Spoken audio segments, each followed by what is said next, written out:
in your airplane. And you said to her, you can't get on the plane with this dog. The dog must be in a hole. He went to Delta Airline. Yeah, So yeah, yeah. she says, no, I can't keep the dog with me. He says, madam, if you want to fly on this plane, you must put the dog in the hole. I assure you, the dog will be all right. All right. So they call the first mate.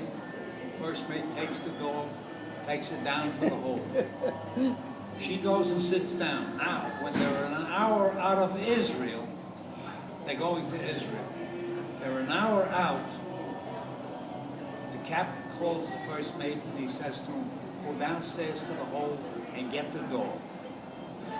First mate comes up and he says, Captain, the dog is dead.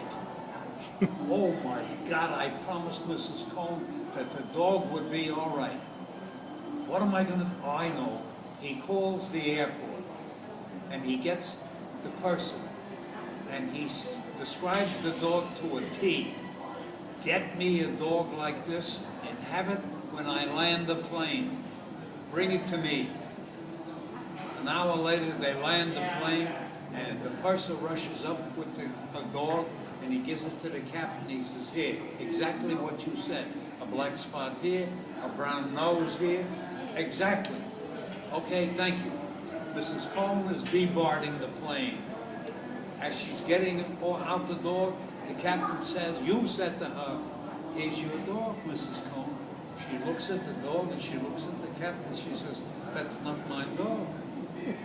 He says, what do you mean that's not your dog? It's exactly, that's your dog. Captain, that's not my dog.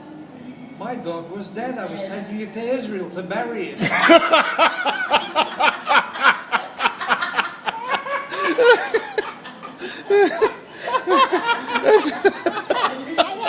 I love that.